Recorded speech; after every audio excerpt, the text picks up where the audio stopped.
Good evening and welcome to Sabina Adewale's Poetry Session 2. And tonight I'm going to be talking about ekphrastic poetry. What's ekphrastic poetry? Ekphrastic poetry is poetry inspired by art. Basically, you're writing a poem about a picture or painting that you might have been inspired by.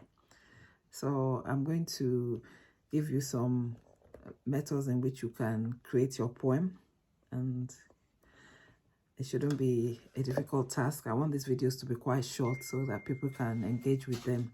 So you could choose a piece of art or a work of art that you've got a strong emotional reaction to, or maybe it's inspired you, and then you write down what you see. Basically, say for instance, I wrote a poem before while I was on vacation in Benidorm. I went to a restaurant with my husband to a town called Carpe, and there was this painting on the wall, and it looked like a woman's head with a piano, and it inspired me. I took a picture with my phone, and when I got back to the hotel, I came up with this poem, which I might be reading to you later tonight. But so it depends on your interest and what inspires you. So you write down what you see, and then you could pick a form. Depends on, I tend to write a lot of free prose, but you might decide you want to have it in stanzas, maybe, or you might want to just write as it comes to you. But there's no fixed structure in poetry, and that's why you've got freestyle or free prose. But some people might prefer to rhyme, which again, I said to you, I would cover in my other sessions. I just want to go with the poems at the moment. So once you've decided what you're going to write, then you start writing down your content, and that's what forms your poetry. Ekphrastic form is quite easy, and I'll give you a bit of background and what makes a ekphrastic poem a good one.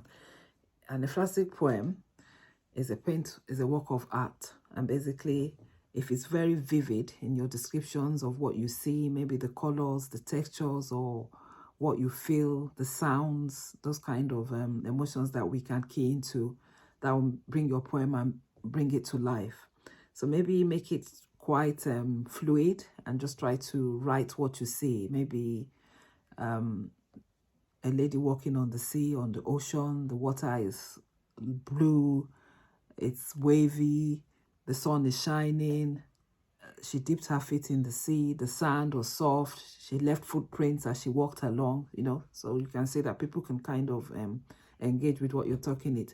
It invokes their imagination. And so that's what ekphrastic poetry is about.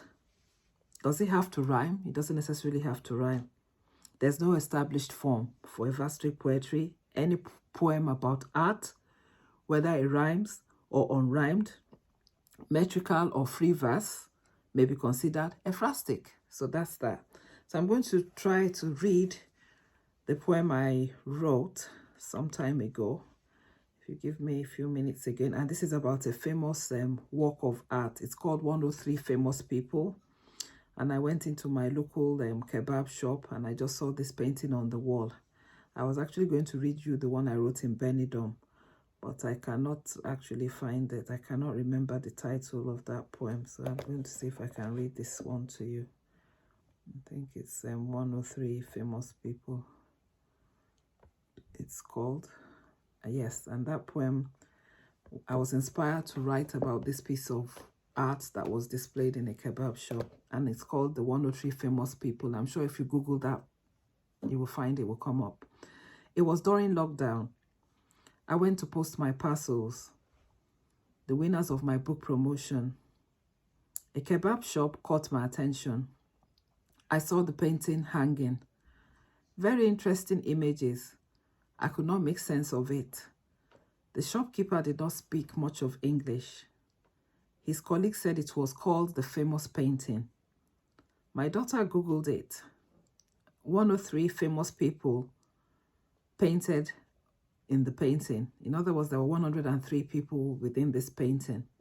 There was Queen Elizabeth, Muhammad Ali, Michael Hyston, to mention a few, and the rest were all hidden within this painting. My curiosity had paid off. I always ask questions when I don't understand. Be curious and ask questions. You never know where it might lead you on your journey. 103 famous people. So I was inspired to write about the painting in the kebab shop. And following on from that, I went to actually Google 103 famous people and found out there were so many other people within that painting. So just going into a kebab shop could inspire you to want to write a poem. So the assignment for you today is to go and Google 103 famous painting and find out exactly what I'm talking about here. And maybe that might invoke your imagination.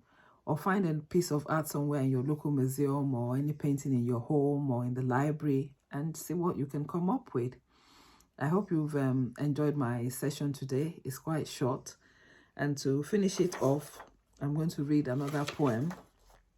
And this is from a lady in my poetry group in Barking Fox's poetry group. And her name is Agnesicare. And her poem was inspired by the hay wain. And she calls it, "The tree sways in the air, drinking in the serenity. Twigs caress the house roof and then sink in the sun rays. Dogs barking breaks the silence and cuts the sky into two.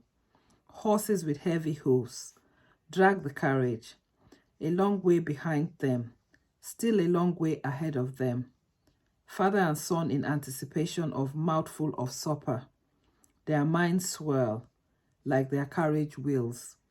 Sinister clouds gather above them. The wind howls into their ears like a lone wolf." And the title of her poem was called Father and Son. And I think she was inspired to write an ekphrastic poem. The work of art that inspired her is called The Hay Wain. So I hope you can subscribe to my channel and hopefully you get to have more content from me. And my name is Sabina Adewale. I'm a life coach, a poet, a writer, a bestseller of 5 books. And I've also recently just published my personal story, my memoirs, Empowerment and Defiance. So I hope to see you in my next session. Please press subscribe so you can get more online poetry. And thank you. Hope to see you next time. If you have any questions, please pop them in the chat and I can answer them before the next session. Thank you and bye.